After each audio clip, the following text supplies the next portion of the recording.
At the West and Central Africa Development Network Wheat Second Regional Summit in Abuja, Umar Namadi said his administration is doing everything possible to enhance the cultivation of wheat in the state to support food self-sufficiency.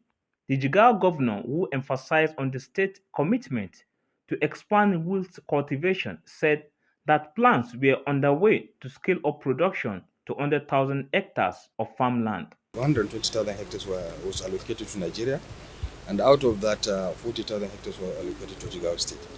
So we are able to take up the challenge of the 40,000 hectares. And in addition, we also had another engagement with the flour mills of Nigeria, and we have done another engagement of 5,000 hectares. That will make us 45,000 here. And also, our farmers, those who are not able to get themselves into this program, about 10,000, they cultivated about 10,000 hectares. So in total, in Jigawa State, we did 55,000 hectares for wheat, and that is what has happened. And actually, with the support from the federal government, which will give us 50% subsidy, then we decided also to help our farmers, and we paid 75% of the remaining 50%, and the farmers were only asked to pay 25% and collect the input.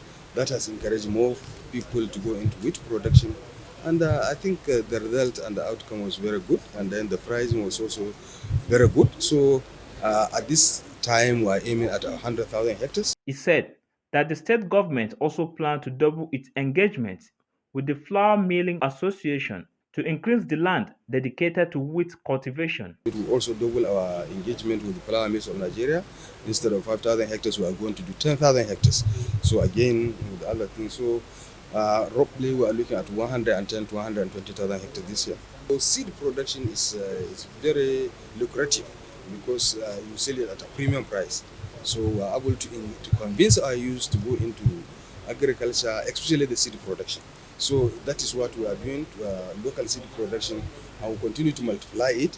And then we come to the extent, like I said earlier, we will no longer go to anybody looking for seeds. It will have available.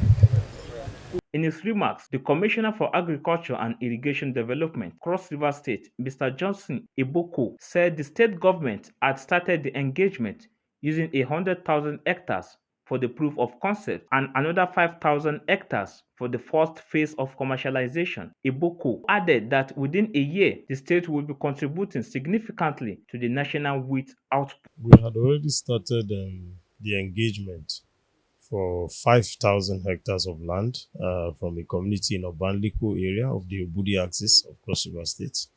Like I had said earlier, that we are using 100 hectares for the proof of concept, and then we are using 5,000 hectares for the first phase of commercialization. Averagely, we should be using about 15 to 20,000 hectares of land for wheat development, but we want to take it in phases. In a year's time, Cross River would have been contributing significantly to the national wheat output. Wheat is a cereal grain and one of the most common staple foods in Nigeria and other countries of the world. Wheat is usually grown in areas with a temperate climate condition. In Abuja, Nasiru Usman for Signature TV News.